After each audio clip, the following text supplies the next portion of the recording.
ಇವತ್ತು ಡೇಟ್ ಬಂದ್ಬಿಟ್ಟು 16. ಸೊ ನಾನು ಯಾವಾಗ ಹತ್ತಿ ಊರಿದೆ ಅಂತಂದ್ರೆ 4/6/2026 4/6 ಅಂದರೆ ಹೋದ ತಿಂಗಳು 6ನೇ ಹೋದ ತಿಂಗಳು 4ನೇ ಡೇಟಿಗೆ ಹತ್ತಿ ಬೀಜ ನಾಟಿ ಮಾಡಿದ್ದು. ಸೊ ಅದೇ ಹತ್ತಿ ಇವತ್ತಿಗೆ ಏನಿಲ್ಲ ಅಂತಂದ್ರು ಒಂದು 4 ದಿನ ಈ ಕಡೆ ತಂದ್ರು ಒಂದು ತಿಂಗಳು 7 ದಿನ 8 ದಿನ ಹಿಂಗಾಗ್ತದೆ, ಮೇ ಬಿ 1 ತಿಂಗಳು ಆದ್ಮೇಲೆ. ಸೊ ಹತ್ತಿ ನೋಡ್ರಿ ಕಂಪ್ಲೀಟಾಗಿ ಎಲ್ಲ ಹೆಂಗೆ ಬಂದ. ಇದು ಪೂರ್ತಿ ನಂದು ಯೂಟ್ಯೂಬ್ ವಿಡಿಯೋದಾಗ ಕೊನೆದಾಗ ಒಂದು ವಿಡಿಯೋ ಇದ್ದಿರಬೇಕು. ಸೊ ವಿಡಿಯೋ ಅಪ್ಲೋಡ್ ಮಾಡಿ ನಾ ಅದು. ಸೊ ಆ ಟೈಮ್ದಾಗ ಇದಕ್ಕೆ ಬೀಜ ಊರು ಹೋಗ್ತಿದ್ದು. ಸೊ ಬೀಜ ಊರ ಆದ್ಮೇಲೆ ಸೊ ಭಾಳ ಪ್ರೊಸೆಸ್ ಆಗ್ಯಾವ ಇದಕ್ಕೆ. ಸೊ ಸಾಲು ಬಿಟ್ಟು ಅದು ಇದು ಎಲ್ಲ ಮಾಡಿದ್ಮೇಲೆ ಅದ್ರ ಮೇಲೆ ನನಗೆ ಮತ್ತೆ ವೀಡಿಯೋ ಕಂಟಿನ್ಯೂ ಮಾಡೋದಾಗಲಿಲ್ಲ, ಕಸ ತೆಗೆಸಿದೆವು. ಸೊ ಇಲ್ಲಿ ಹೆಂಗಂತಂದ್ರೆ ನಮ್ಮಲ್ಲಿ ಲೇಬರ್ಗಳು ಸ್ವಲ್ಪ ಹೆಣ್ಮಕ್ಳು ಇದ್ಮೇಲೆ ವಿಡಿಯೋ ಮಾಡ್ತೀವಿ ಅಂತಂದ್ರೆ ಸ್ವಲ್ಪ ಅವ್ರಿಗೆ ವಿಡಿಯೋದಾಗ ತೊಗೋತಾರ, ವಿಡಿಯೋ ಹಿಂಗೆ ಮಾಡ್ತಾರ ಅಂತೇಳಿ ಸ್ವಲ್ಪ ಏನೇನೋ ಅವ್ರವ್ರ ಪರ್ಸನಲ್ ಇರ್ತಾವೆ. ಸೊ ಅದ್ರ ಸಂಬಂಧ ವಿಡಿಯೋ ಮಾಡಬೇಡ ಅಂತಂದರು. ನಾನು ಅದಕ್ಕೆ ವಿಡಿಯೋ ಮಾಡಲಿಲ್ಲ. ಸೊ ಅದಾದ್ಮೇಲೆ ಬರೀ ಬರೀ ಸೋನೆ ಹೊಂಟದ. ಅದಾದ್ಮೇಲೆ ಮತ್ತೆ ವಿಡಿಯೋ ನನಗೆ ಕಂಟಿನ್ಯೂ ಮಾಡೋದಾಗಲಿಲ್ಲ, ಸ್ವಲ್ಪ ಹೆಲ್ತ್ ಇಶ್ಯೂ ಆಗಿತ್ತು. ಅದ್ರ ಸಂಬಂಧ ಪ್ರಾಬ್ಲಮ್ಸ್ ಅಲ್ಲಿಂದ ವಿಡಿಯೋ ಸ್ವಲ್ಪ ಡಿಲೇ ಆಗ್ಲಿಗತ್ತಾವ. ಎಡಿಟಿಂಗ್ ಅದು ಇದು ಸ್ವಲ್ಪ ಕೆಲಸಗಳೆಲ್ಲ ಭಾಳ ನಡೆದವು ಅಂತೇಳಿ ಇಷ್ಟು ದಿನ ಗ್ಯಾಪ್ ಆದಮೇಲೆ ಹತ್ತಿ ನೋಡ್ರಿ ಇದು ಹೆಂಗೆ ಬಂದ ಕಂಪ್ಲೀಟಾಗಿ. ಮತ್ತು ಇದಕ್ಕೆ ಸ್ವಲ್ಪ ಖಾತಾನು ಹಾಕಿದೆವು, ಖಾತಾ ಕಟ್ಟಿದೆವು, ಕಸ ತೆಗ್ಸಿದೆವು. ಮತ್ತು ಸಾಲನ ಏನದ ಎಡೆ ಹೊಡೆದಂಗೆ ಎತ್ಕೊಳ್ಳೆ ಪೂರ್ತಿ ಎಲ್ಲ ಬೋದೆಲ್ಲ ಹಾಕೊಂಡು ಕಂಪ್ಲೀಟ್ ಹಿಂಗೆ ಪೂರ್ತಿ ಮಣ್ಣೆಲ್ಲ ತೆಳ್ಳಗಾಗಂಗೆ ಮಾಡಿಬಿಟ್ಟಿದ್ದೆವು. ಇದು ಇಷ್ಟ ಆದ್ಮೇಲೆ ಈಗ ನೋಡ್ರಿ ಏನಿಲ್ಲ ಅಂದ್ರೂ ಹತ್ತಿ ನನ್ನ ಮೊಳ್ಕಾಲ್ ತನಕ ಹತ್ತಿ ಬಂದದ. ಇದಕ್ಕೆ ಬರೀ ನಾವು ಈಗಷ್ಟೇ ಖಾತಾ ಕಟ್ಟಿದ್ದೆವು. ಖಾತಾ ಕಟ್ಟಿ ಒಂದು 2 ದಿನ ಆಯಿತು. ನಿನ್ನೆ ಮೊನ್ನೆನೂ ನಾನು ಹುಷಾರಿರಲಿಲ್ಲ, ಬೇರೆ ಕಡೆ ಹೋಗಿದ್ದೆ. ಆವಾಗ ನಮ್ಮ ಅಣ್ಣ ತಮ್ಮ ಇಬ್ಬರು ಖಾತಾ ಕಟ್ಟಿದ್ರು. ಏನಿಲ್ಲ ಅಂದರೂ ಒಂದು ತಿಂಗಳು ಕರೆಕ್ಟು ಒಂದು 35-40 ದಿನ 40-45 ದಿನ ಹತ್ತಿ ಆಗಿದೆ. ಇದು ಇಷ್ಟು ಬರಬೇಕು ಅಂತಂದ್ರೆ ಸ್ವಲ್ಪ ನೀರನ್ನು ಕಮ್ಮಿ ಕೊಟ್ಟಿದ್ದೇವೆ. ಮಳೆ ಇಲ್ಲ ಅಂತಂದ್ರೂ ಸ್ವಲ್ಪ ಕ್ಲೈಮೇಟ್ ಮೇಲೂ ಸ್ವಲ್ಪ ಇವಾಗ ಸ್ವಲ್ಪ ಬಂದಿದ್ದು ಕವರ್ ಮಾಡ್ಕೊಂಡು ಬಂದ. ಇದಕ್ಕೆ ಏನಿಲ್ಲ ಅಂದರೂ ನೀರು ಒಂದು 3-4 ಸತಿ ಅಷ್ಟೇ ಕಟ್ಟಿ ನಾವು ಒಂದು ತಿಂಗಳದಾಗ. ಹತ್ತಿ ಚಲೋ ಬಂದ. ಸೊ ಅತಿಯಾಗಿ ನೀರನ್ನು ಕಟ್ಟಿಲ್ಲ ಇದಕ್ಕೆ. ಸೊ ಎಷ್ಟು ಆಗ್ತದ ಅಷ್ಟು ನೀರು ಕಮ್ಮಿ ಪ್ರಮಾಣದಾಗ ಹಾಕಿಬಿಟ್ಟಿದ್ದೆವು. ನೋಡುತ್ತೀರಿ ಈಗೆಲ್ಲ ಮ್ಯಾಲಿನೂ ಹತ್ತಿದ, ತೆಳಗಿನೂ ಹತ್ತಿದ. ಇದು ಆದಮೇಲೆ ಮತ್ತು ಇದ್ರ ಕೆಳಗಿಂದ ಇನ್ನೊಂದು ಹತ್ತಿ ಇದೆ, ಅದನ್ನೂ ತೋರಿಸಿ ನಿಮಗೆ ಲಾಸ್ಟ್ ವೀಡಿಯೋದಾಗ. ಅದು ಹತ್ತಿ ಸ್ವಲ್ಪ ಪೂರ್ತಿ ಕುಂದ್ರ ಬಿದ್ದಂಗೆ ಇದೆ, ಯಾಕಂದ್ರೆ ಮಳೆ ಬಂದಿರಲಿಲ್ಲ ಆ ಟೈಮ್ದಾಗ. ಮಳಿದು ಭಾಳ ಇದಾಗ್ಬಿಟ್ಟಿತ್ತು. ಇದು ಆದರೆ ಡ್ರಿಪ್ ಮೇಲೆ ಇತ್ತಲ್ಲ, ಸ್ವಲ್ಪ ಬೀಜ ಊರಿದ್ಮೇಲೆ ಇದಕ್ಕೆ ಡ್ರಿಪ್ಪಲ್ಲೇ ನೀರು ಬಿಟ್ಟಿದ್ದೆವು. ಏನೂ ಆಗಿಲ್ಲ, ಇದು ಪ್ರಾಬ್ಲಮ್ ಏನೂ ಆಗಿಲ್ಲ, ಸ್ವಲ್ಪ ಸರಿಯಾಗಿ ಬಂದದ್ದು ಇದು ಹತ್ತಿ. ಅದು ಕೆಳಗಿಂದ ಸ್ವಲ್ಪ ಪ್ರಾಬ್ಲಮ್ ಆಗಿದೆ. ಅಂದ್ರೆ ಸ್ವಲ್ಪ ಒಂದು ಹೇಳೋದು ಒಂದು ಬಿಡೋದು ಒಂದು ಹಿಂಗಾಗ್ಬಿಟ್ಟು ಅದಕ್ಕೆ ಡ್ರಿಪ್ ಕೊಡಬೇಕಾಗಿತ್ತು. ನಾವು ಅದಕ್ಕೆ ಡ್ರಿಪ್ ಮಾಡಬೇಕಾಗಿತ್ತು. ನಮ್ಮ ಕೆಲಸದಾಗ ಸ್ವಲ್ಪ ಡ್ರಿಪ್ಪಿನ ಲಾಟ್ರಲ್ಗಳನ್ನೂ ಇದ್ದಿದ್ದಿಲ್ಲ. ಸೊ ಭಾಳ ಲೆಕ್ಕಾಚಾರ ಭಾಳ ಈ ಸರ್ತಿ ಮಳೆ ಇಲ್ಲ, ಸ್ವಲ್ಪ ಹೋಲ್ಗಿಲ್ ನಡೀತಾವ ಇಲ್ಲ, ಯಾಕಂದ್ರೆ ಮ್ಯಾಲೆ ಕಬ್ಬನು ಅದ, ಅದನ್ನೂ ನಡಿಬೇಕು, ಪ್ಲಸ್ ಇದು ಹತ್ತಿನೂ ನಡಿಬೇಕು. ಅದ್ರ ಸಂಬಂಧ ಏನದ ಲೆಕ್ಕಾಚಾರ ಹಾಕಿ ಸ್ವಲ್ಪ ನಾವು ಇರ್ಲಿ ಬಿಡು ಡ್ರಿಪ್ ಏನು ಮಾಡೋದು, ಸ್ವಲ್ಪ ಮಳೆ ಬರ್ತದ ಅದ್ರ ಮೇಲೆ ನಡೀತದೇನೋ ಅಂತೇಳಿ ನಾವು ವಿಚಾರ ಮಾಡಿದ್ದೆವು. ಅದ್ರ ಮೇಲೆ ಮಳೆ ಏನು ಬರಲಿಲ್ಲ. ಅವಿಡೆ ಮಳೆ ಅದು ರಾವನು ಇದು ಹೋಗೇ ಬಿಡ್ತು. ಏನಾದ್ರೂ ಮಳೆ ಬಂದಿಲ್ಲ, ಹಂಗೆ ನಿಂತಾವ. ಬಾಕಿ 2 ಹೊಲನೂ ಬಿತ್ತಿದ್ದೆವು, ಅದು ಸ್ವಲ್ಪ ನಾಟಿಗೆ ಆಗ್ಯಾವ. ಅದಕ್ಕೆ ಆ ಹೊಲಕ್ಕೆ ನೆಕ್ಸ್ಟ್ ಟೈಮ್ ಹೋದಕ್ಕಾರ ತೋರಿಸ್ತೀನಿ. ಅದ್ರೂ ನಾಟಿಗೆ ಚಲೋ ಬಂದವ. ಅಲ್ಲಲ್ಲಿ ಎದ್ದಿಲ್ಲ, ಮಳೆ ಇಲ್ಲಲ್ಲ, ಅದ್ರ ಸಂಬಂಧ ಹಸಿ ಇದ್ದಿದ್ದಿಲ್ಲ. ಅದಕ್ಕೆ ಅದ್ರೊಳಗೆ ಹಾಗೆ ಬಿತ್ತಿದ್ದೆವು. ಅವು ಸ್ವಲ್ಪ ಎದ್ದವ, ಕೆಲವೊಂದು ಲೈನ್ ಎದ್ದಿಲ್ಲ. ಹಿಂಗಾಗಿ ಅದು ಸ್ವಲ್ಪ ಅಸ್ತವ್ಯಸ್ತ ಆದಂಗಿದೆ.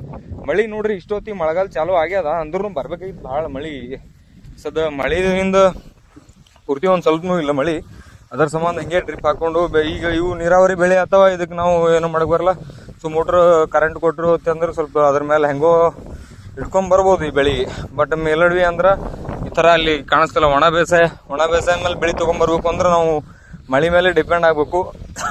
ಮಳೆ ಮೇಲೆ ಡಿಪೆಂಡ್ ಆಗಬೇಕು ಅಂತಂದ್ರೆ ಮಳೆ ಟೈಮಿಗೆ ಬಂದ್ರೇ ನಮ್ಮ ಹೊಟ್ಟೆ ತುಂಬ್ತದ. ಮಳೆ ಬರಲಿಲ್ಲ ಅಂತಂದ್ರೆ ಈ ವರ್ಷದ ಪೂರ್ತಿ ಮಾಡಿದೆಲ್ಲ ಆದಾಯ ಏನದ ನಮಗೆ 0 ಬರ್ತದೆ, ಅಂದ್ರೆ ಮೈ ಮೇಲೆ ಬಂದುಬಿಡ್ತದೆ. ಹಿಂಗೆ ನಮ್ಗೆ ಪ್ರತಿ ವರ್ಷ ಹಿಂಗೆ ಹಾಕೋತೆ ಬಂದು ಈ ವರ್ಷನೂ ಮಳೆ ಕಮ್ಮಿ ಇದೆ. ಏನೇನು ಆಗ್ತದೋ ಗೊತ್ತಿಲ್ಲ, ಮುಂದಿನ ದಿನಗಳು ಬಂದ ಮೇಲೆ ಗೊತ್ತಾಗ್ತದೆ ನಮ್ಮದು ಕಷ್ಟ ನಷ್ಟ, ಎಷ್ಟೆಷ್ಟು ಆದಾಯ ಎಷ್ಟೆಷ್ಟು ನಷ್ಟ ಇತ್ತು ಏನೇನಿಲ್ಲ ಅಂತೇಳಿ ಟೋಟಲ್ ರಾಶಿ ಟೈಮ್ದಾಗಿಂದ ಒನ್ ಡೇ ಲೆಕ್ಕ ಮಾಡ್ತೀನಿ, ಅವಾಗ ಗೊತ್ತಾಗ್ತದೆ ನಿಮ್ಗೆ. ಸೊ ಯಾರೆಲ್ಲ ನನ್ನ ಚಾನಲ್ ಹಂಗೆ ನೋಡುತ್ತೀರಿ ಪ್ಲೀಸ್ ಸಬ್ಸ್ಕ್ರೈಬ್ ಮಾಡ್ಕೊಡ್ರಿ. ಒಂದು 10 ಜನ ಅದರ ಲೆಕ್ಕ 10 ಜನ ನೋಡ್ರಿ ಅಂದ್ರೂ ಅವ್ರಿಗೆಲ್ಲ ನನ್ನ ಹೃದಯಪೂರ್ವಕವಾದ ಧನ್ಯವಾದಗಳು. ಸೊ ಎಲ್ಲರೂ ತೋರಿಸ್ತಾರೆ, ಅದು ಇದು ಎಲ್ಲ ಹೈಫೈ ಜೀವನ ಇರ್ತಾವೆ. ಬಟ್ ನಾವು ರೈತರು ಇದ್ದೇವಲ್ಲ, ಸೊ ನಮ್ಗೇನು ಕಾಣಿಸ್ತು ನಾವು ಅದು ತೋರಿಸ್ದೆವು. ನಾವು ನಿಮ್ಗೆ ನೋಡಲಿ ಫೋರ್ಸ್ಲಿ ಅಂತ ಹೇಳ್ಬಿಟ್ಟು ನಾ ಇಲ್ಲಿ ತನಕ ಯಾರಿಗೂ ಇದು ಮಾಡಿಲ್ಲ. ಸೊ ಯಾರಿಗೆಲ್ಲ ಇಷ್ಟ ಅದ ಅವ್ರು ನೋಡ್ತಾರೆ, ನಂಗೆ ಅಷ್ಟೇ ಸಾಕು. ಬಾಕಿದವ್ರದ್ದು ನಾ ತಲೆ ಕೆಡ್ಸ್ಕೊಳ್ಳೋದು ಬಿಟ್ಟಿನಿ. ವಿಡಿಯೋ ಹಂಗೆ ಮಾಡ್ತಾನೆ ಹಿಂಗೆ ಮಾಡ್ತಾನೆ ಅನ್ನೋರ್ದು ಕಿವಿಗೂ ಕೊಡಲಾಗಿನ ಅವ್ರಿಗೆ, ಅವ್ರ ಮಾತನ್ನು ಕಿವಿ ಹಾಕೊಳಲಾಗಿನಿ. ಸೊ ನಾ ಆಯಿತು, ನನ್ನ ಕೆಲಸ ಆಯಿತು. ಆಮೇಲೆ ನನ್ನ ವಿಡಿಯೋಗ್ರಫಿ ಇದು ಕೆಲಸ ಮಾಡೋದು. ಸೊ ಇಷ್ಟೇ. ಇದು ಬಿಟ್ಟರೆ ನನಗೆ ಮತ್ತೊಂದು ಯಾವುದೂ ಬೇರೆದವ್ರಿಗೆ ಮಾತೇ ಆಗಲಿ, ಬೇರೆದವ್ರ ಕಡೆ ತಲೆ ಕೊಡೋದಾಗಲಿ ಆ ಥರನೇ ಅದು ತಲೆಯನ್ನು ಪೂರ್ತಿ ತೆಗೆದು ಹಾಕ್ಬಿಟ್ಟಿನಿ. ಅಂದ ಕಡೆಗೆ ಏನಾರೇ ಒಂದು ಮಾಡೋದಾಗ್ತದ, ಇಲ್ಲಾಂದ್ರೆ ಅವ್ರ ಮಾತಿಗೆ ತಲೆ ಕೆಡ್ಸ್ಕೊಂಡು ಕುಂತ್ರೆ ಏನೂ ಮಾಡೋದಾಗಲ್ಲ. ನನ್ನ ಕೆಲಸ, ನನ್ನ ಇಷ್ಟ, ನನ್ನ ಚಟುವಟಿಕೆಗಳು, ನಾನು ಮುಂದೆ ಹಿಂಗೆ ಇರ್ತೀನಿ. ಹತ್ತಿಗೆ ಈ ಒಂದು ಸತಿ ನಾ ಸ್ಪ್ರೇ ಮಾಡೀನಿ. 2 ಔಷಧ ತಂದಿದ್ದ. ಅದು ಔಷಧ ಒಂದು ಸ್ವಲ್ಪ, ಯಾಕಂದ್ರೆ ಹಿಂಗೆ ಕ್ಲೈಮೇಟ್ ಒಂದು ಸ್ವಲ್ಪ ಚೇಂಜ್ ಆಗಿತ್ತು, ಮಾಡ ಗಿಡ ಆದ್ಮೇಲೆ ಅದಕ್ಕೆ ಸ್ವಲ್ಪ ಎಣ್ಣೆ ಹೊಡೆದಿದ್ದ ಒಂದು ಸತಿ. ಅದಕ್ಕೆ ತ್ರಿಪ್ಸ ಮತ್ತು ಈಗನೂ ಆಗ್ಯಾವ. ಮತ್ತೆ ಎಣ್ಣೆ ತೊಗೊಂಬರ್ಬೇಕು, ಸ್ಪ್ರೇ ಮಾಡಬೇಕು. ಹೆಂಗಂದ್ರೆ ಕೆಲವೊಂದು ಎಲಿಗಳ ಮೇಲೆ ಗೊತ್ತಾಗ್ತೈತೆ ನೋಡ್ರಿ. ಇದು ಒಂಥರ ನೋಡೋಕೆ ಬೇರೆನೇ ಅದ ಇದ್ರೊಳಗೆ, ಎಲಿದೊಳಗೆ. ಇದು ಈ ಥರ ಏನೋ ಹೊಸದಾಗಿ ನೋಡೋತ್ತಿದ್ದು ನೋಡ್ರಿ. ಇದೊಂದು ಗಿಡನೇ ಬೇರೆ ಆಗ್ಯದ, ಕೆಳಗೆಲ್ಲ ಕೆಂಪಾಗ್ಬಿಟ್ಟದ, ಮ್ಯಾಲೆ ಹಸಿರದ. ಎಲ್ಲೋ ಒಂದು ಗಿಡ ಅವ ಇವು. ಸೊ ಆಲ್ರೆಡಿ ಇಂಥವೆಲ್ಲ ಏನು ಮಾಡತ್ತೀವಿ, ಈ ಥರ ಎಲ್ಲ ಕಟ್ ಮಾಡಿ ಬಿಸಾಕ್ಬಿಡ್ತೀನಿ. ನನಗೆ ತಿಳಿದ ಮಟ್ಟಿಗೆ ಇದು ಮಾಡ್ತೀನಿ ಈ ಥರ ಕೆಲಸಗಳು. ಇಲ್ಲೇ ಮಣ್ಣಾಕಿ ಮುಚ್ಚಿರಿ, ತಾನೇ ಗೊಬ್ಬರ ಆಗ್ತದೆ. ಬಾಕಿ ಹತ್ತಿ ಚಲೋ ಅದ. ಕೆಲವೊಂದು ಏನದ ಗಿಡಗಳಿಗೆ ಕೆಳಗೆ ಸಣ್ಣ ಸ್ವಲ್ಪ ಹಸಿರು ಟ್ರಿಪ್ಸ್ ಆದಂಗೆ, ಹಸಿರು ಏನಾದಂಗೆ ಆಗ್ಯಾವ. ಈ ಕಡೆ ಇಲ್ಲ, ಸ್ವಲ್ಪ ಆ ಸೈಡ್ ಜಾಸ್ತಿ ಇದಾವ. ಎಲ್ಲೋ ಒಂದು ಗಿಡಕ್ಕೆ ಕಾಣಿಸ್ಕತ್ತಾವ. ಯಾಕಂದ್ರೆ ಈಗ ಸ್ಟಾರ್ಟ್ ಆಗ್ಯದ. ಮಳೆ ಮಾಡ್ಲಿಂದ ಏನದ ಸ್ವಲ್ಪ ಜಾಸ್ತಿ ಆಗ್ತಾವ ಆ ಥರದ್ದು. ನಾವು ತಲೆ ಕೆಡ್ಸ್ಕೋಬೇಕಾಗಿದ್ದು, ಯಾವಾಗ ಮಳೆ ಆಗ್ತದಲ್ಲ ಆ ಟೈಮ್ದಾಗ ಮಿಸ್ ಮಾಡಬಾರ್ದು. ಸ್ವಲ್ಪ ನಿಗಾ ಇಡ್ಬೇಕು, ಲಕ್ಷ ಇಡ್ಬೇಕು ಅದ್ರ ಕಡೆ. ಲಕ್ಷ ಇಡ್ಯಾವ ಅಂತಂದ್ರೆ ಗೊತ್ತಾಗ್ತದೆ ನಮಗೆ ಯಾವುದು ಸ್ಪ್ರೇ ಏನಿಲ್ಲ ಅಂತ ಹೇಳ್ಬಿಟ್ಟು ನೋಡಬೇಕು. ಮತ್ತು ಅದ್ರೊಳಗೆ ಕಮ್ಮಿ ಬೆಲೆಯದು ಹೆಂಗೋ ಏನಿರ್ತೀವೋ ಆಗ್ರೋದವ್ರು ಎಷ್ಟು ಹೆಂಗೆ ಕೊಡ್ತಾರೋ ಅದು ಗೊತ್ತಿಲ್ಲ. ನಮ್ಮ ಅವ್ರಿಗೆ ಹೇಳಿ ನಾ ಫೋನ್ ಮಾಡಿ ಹಿಂಗೆ ಹತ್ತಿಗೆ ಆಲಾಗತ್ತದ್ರಿ, ಸ್ವಲ್ಪ ಎಣ್ಣೆ ಯಾವ್ದಾರು ತೊಗೊಂಬರ್ಬೇಕು ಅವ್ರಿಗೆ ಕೇಳ್ಕೊಂಡು. ಮತ್ತು ಇದ್ರೊಳಗೆ ಇನ್ನೊಂದು ಹೇಳ್ಬೇಕಂದ್ರೆ ಗಿಡ ನೋಡ್ರಿ, ಕೆಲವೊಂದು ಹೆಂಗವ ಮಸ್ತ್ ಬಂದವ, ಅದೆಲ್ಲ ಗ್ರೋತ್ ಚಲೋ ಆಗ್ಯಾವ ಗಿಡಗಳದು.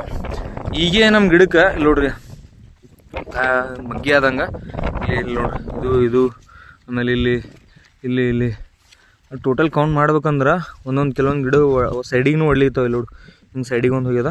ಸೊ ಹೊಡೆದ್ನೂ ಅಲಗತ್ತಾವ. ಸ್ಟಾರ್ಟಿಂಗ್ ನಾ ಬೀಜ ಹೊರ್ದಾಕಾರ ಭಾಳ ಮಂದಿ ಅಂದಿರು ಹತ್ತಿ ಹಿಂಗ್ಯಾಕಾಗ್ಯದ ಅಂತೇಳಿ. ಈಗ ನೋಡ್ರಿ ಮತ್ತೆ ಅದೇ ಹತ್ತಿನೇ ಸದ್ದು ಹಿಂಗಾಗ್ಯದ. ಖಾತಾ ಹೊಡೆದು 2 ದಿನ ಅದ, ಏನೋ ಖಾತಾ ಕರ್ಗಿಲ್ಲ, ಇನ್ನೂ ಮಳೆ ಬಂದು ಖಾತಾನು ಇನ್ನೂ ಹಂಗೆ ಅದ. ಇದಕ್ಕೆ ಗ್ರೋತ್ ಆಗ್ತದ. ಈಗ ಕಾಯಿ ಸ್ಟಾರ್ಟ್ ಆಗ್ಯಾವ. ಅದಕ್ಕೆ ಒಂದು ಸಾರಿ ಸ್ಪ್ರೇ ಕೊಡ್ಬೇಕು. ಇದಕ್ಕೆ ಸ್ಪ್ರೇ ಕೊಟ್ಟು ಮತ್ತು ಸ್ವಲ್ಪ ಟಾನಿಕ್ ಅದು ಇದು ಒಂದು ಸ್ವಲ್ಪ ಮಾಡಿದೆ. ಇದಕ್ಕೆ ಏನಾರು ವ್ಯವಸ್ಥೆ ಅಂತಂದ್ರೆ ಜಾಸ್ತಿ ಸ್ಪ್ರೇ ಮೇಲೂ ಡಿಪೆಂಡ್ ಆಗಬಾರ್ದು. ಕ್ಲೈಮೇಟ್ ಮೇಲೆ ಯಾವಾಗ ಬರ್ತದೆ ಸ್ವಲ್ಪ ಅವಾಗ ಸ್ಪ್ರೇ ಕೊಡಬೇಕು. ಅದ್ರ ಸಂಬಂಧ ಕೊಡ್ಕೋತು ಹೋಗ್ಬೇಕು. ಈಗ ನೆಕ್ಸ್ಟ್ ನಾಳೆ ಅಥವಾ ನಾಡಿದ್ದು ಒಂದು 2 ದಿನ ಆದ್ಮೇಲೆ ಒಂದು ಸ್ಪ್ರೇ ಮಾಡಬೇಕು. ಟೋಟಲ್ ಇದು ಇವೆರಡು ಪಟ್ಟಿ ಚಲೋ ಅದ. ಅದಕ್ಕೆ ಕೆಳಗಿನ ಒಂದು ಸ್ವಲ್ಪ ಅದು ಮಳೆ ಮೇಲೆ ಬಿಟ್ಟಿದೆ. ಅದು ಅದಕ್ಕೆ ಇದಕ್ಕೆ ಡಿಫ್ರೆನ್ಸ್ ಹಾಕಿ ಒಂದಿನ ಫರಕ್ ಅದ. ಬಟ್ ಬೆಳಿಗ್ಗೆ ನೋಡ್ರಿ ಭಾಳ ಅಜಗಜಾಂತರ ಫರಕ್ ಅದ. ಯಾರೆಲ್ಲ ಹತ್ತಿ ಮಾಡ್ರಿ ಈ ವರ್ಷ ನೀರಾವರಿದು. ನೆಲ್ಲಡವಿ ಜಮೀನಂತೂ ಇನ್ನೂ ಹಾಕಿದೆವು, ತೊಗರಿ ಅದು ಇದು ಬಿತ್ತಿದೆವು. ಬಟ್ ಅದಿನ್ನ ಏನೂ ಆಗಿಲ್ಲ, ಯಾಕಂದ್ರೆ ಮಳೆನೇ ಬಂದಿಲ್ಲ. ಅದ್ರ ಮೇಲೆ ಸುಮಾರೇ ನಾಟಿಗೆ ಆಗ್ಬಿಟ್ಟವ. ನಾಟಿಗೆ ಆದ್ಮೇಲೆ ಅವು ಇನ್ನೂ ಮುಂದೆ ಬರ್ಬೇಕಂದ್ರೆ ಭಾಳ ಮಳೆ ಬೇಕು. ಮಳೆ ನಮ್ಮ ಕಡೆಗೆ ಏನೇನೂ ಆಗಲ್ಲಾಗ್ಯದ. ಸೊ ನಿಮ್ಮ ಕಡೆಗೆ ಹೊಲ ಬಿದ್ದಿತ್ತಂದ್ರೆ ಒಳ್ಳೇದೇ. ವರ್ಷದ ಬೆಳೆ ಪಡ್ಕೋತೀರಿ ನೀವು, ಒಳ್ಳೆ ಬೆಳೆ ಪಡ್ಕೊಳ್ಳಿ. ರೈತರು ಯಾವಾಗೂ ಲಾಸ್ನಿಗೆ ಬರ್ಬೇಕು ಬಂತು. ಇಲ್ಲಿ ನೋಡ್ರಿ, ಇದು ಗಿಡ ನಾ ಆವಾಗಲೇ ಹೇಳಿನಲ್ಲ ಮಾಡಿ ಗಿಡಗಳು ಹೆಂಗೆ ಆಗ್ತಾವ ಅಂತೇಳಿ. ನೋಡ್ರಿ ಇದು ಹೆಂಗೆ ನೋಡ್ರಿ, ಇದು ಥರ ಗಿಡ ಆಗ್ಯಾವ. ಇದಕ್ಕೆ ಯಾಕೋ ಫುಲ್ಲೇ ಆಗ್ಬಿಟ್ಟವ. ಸೊ ಇಂಥ ಗಿಡಕ್ಕೆ ಏನು ಮಾಡಬೇಕು ಅಂತಂದ್ರೆ, ಇದು ನಮ್ಮ ತೆಗೆದುಬಿಟ್ಟು ಅಂದ್ರೆ ಏನೂ ಪ್ರಾಬ್ಲಮ್ ಇಲ್ಲ. ತೆಗ್ದೇವು ಅಂತಂದ್ರೆ ಒಂದು ಗಿಡಕ್ಕೆ ಇದಾಗ್ತವ. ಇದು ಗಿಡನೂ ಯಾಕೋ ಫೇಲ್ ಆದಂಗೆ ಅದ, ಫುಲ್ ಎಲ್ಲ ಆಗ್ಬಿಟ್ಟವ. ಇದಕ್ಕೆ ಇಂಥ ಗಿಡ ಏನು ಮಾಡಬೇಕು, ಕಿತ್ತಬೇಕು. ಸುಮ್ಮನೆ ಒಂದು ಗಿಡ ತೆಗೆದು ಹಾಕ್ಬಿಟ್ರು ಏನು ತೊಂದರೆ ಇಲ್ಲ. ಯಾಕಂದ್ರೆ ಇದೊಂದು ಗಿಡದಲ್ಲಿಂದ ಏನಾಗ್ತದೆ, ಎಲ್ಲ ಕಡೆ ಸ್ಪ್ರೆಡ್ ಆಗಕ್ಕೆ ಸ್ಟಾರ್ಟ್ ಆಗ್ತದೆ. ಎಲ್ಲ ಕಡೆಗೆ ಐತಂದ್ರೆ ಫುಲ್ ಕಂಟ್ರೋಲ್ ಮಾಡೋದಾಗಲ್ಲ. ಅದಕ್ಕೆ ನಾವು ಒಂದು ಹಿಂಗೆ ಜಾಸ್ತಿ ಆಗಿತ್ತಂದ್ರೆ ಒಂದನ್ನು ನಾವು ಬೇಗ ಕಿತ್ತು ಹಾಕ್ಬಿಟ್ಟೆ ಅಂತಂದ್ರೆ ಅದು ಅಲ್ಲಿಗೆ ನಿಂತೋಗ್ಬಿಡ್ತದೆ. ಸೊ ಅದು ಒಂದು ಕುಳ್ಸಕ್ಕೆ ಹೋಗಿ ಬಾಕಿಗೆಲ್ಲ ನಾ ಇದು ಮಾಡ್ತೀನಿ ಅಂತಂದ್ರೆ ಅದು ಅಲ್ಲಿ ತನಕ ಕಂಟ್ರೋಲ್ ಆಗ್ಬಿಡಲ್ಲ. ಅದು ಫುಲ್ ಸ್ಪ್ರೆಡ್ ಆಗ್ಬಿಡ್ತದೆ. ಎಲ್ಲ ಗಿಡಗಳು ಹಂಗೆ ಆಗಕ್ಕೆ ಸ್ಟಾರ್ಟ್ ಆಗ್ಬಿಟ್ಟು ಅಂದ್ರೆ ಮುಂದೆ ಬೆಳೆ ಎಲ್ಲ ಲಾಸ್ ಮಾಡ್ಕೋಬೇಕಾಗ್ತದೆ. ಎಲ್ಲರೇ ಒಂದು ಗಿಡಗಳು ಹಿಂಗೆ ಆಗದು ಅಂತಂದ್ರೆ ಪಟ್ಟನಾಗ ರಿಮೂವ್ ಮಾಡಿಬಿಡ್ರಿ. ನಾರೇ ಅದೇ ಮಾಡ್ತೀನಿ. ಹಂಗಾಗಿನೇ ಸ್ವಲ್ಪ ರೋಗ ಪೀಗ ಕಮ್ಮಿ ಬರ್ತಾವ. ನಾನು ಹೇಳಿನಲ್ಲ ಅದ್ರ ಪಕ್ಕದಾಗ ಈಗ ನೋಡ್ರಿ ಸ್ಟಾರ್ಟ್ ಆಗ್ಯಾವ ನೋಡ್ರಿ. ಅದೊಂದೇ ಗಿಡ ತಿಂದ ಬಳಕ ಇಲ್ಲಿ ನೋಡ್ರಿ ದೊಡ್ಡ ಗಿಡಕ್ಕೆ ಹತ್ತೆ ಇದನ್ನು. ಅದಕ್ಕೆ ಹೇಳ್ತೀನಿ, ಒಂದು ಗಿಡ ಜಾಸ್ತಿ ರೋಗ ಕಾಣೋಗತ್ತೋತಿ ಅಂದ್ರೆ ಏನು ಪ್ರಾಬ್ಲಮ್ ಆಗಲ್ಲ. ಒಂದು ಗಿಡ ತೆಗೆದುಕಿಸಂದ್ರೆ ಸೈಡಿಗೆ ಹೊರಗೆ ಹಾಕ್ಬಿಡ್ರಿ, ಅದರಿಂದ ಏನು ತೊಂದರೆ ಇಲ್ಲ. ಯಾಕಂದ್ರೆ ಒಂದು ಗಿಡದಿಂದ ಎಲ್ಲ ಗಿಡ ಕಳ್ಕೊಬೇಕಾಗ್ತದೆ. ನಾನಾರೇ ಅದೇ ಮಾಡ್ತೀನಿ. ನಂಗೆ ಎಲ್ಲ ಭಾಳ ಮಂದಿ ಹೇಳ್ತಾರೆ ಹಂಗೆ ಹಿಂಗೆ ಅಂತೇಳಿ ನಾ ಯಾರ್ದು ತಲೆ ಎಲ್ಲರದ್ದು ಕೇಳ್ತೀನಿ. ಬಟ್ ನನಗೆ ಏನು ಸರಿ ಅನ್ನಿಸ್ತಲ್ಲ 108 ಸತಿ ವಿಚಾರ ಮಾಡ್ಕಿಸಂದ್ರೆ ನಾನು ಅದೇ ಕೆಲಸ ಮಾಡ್ತೀನಿ.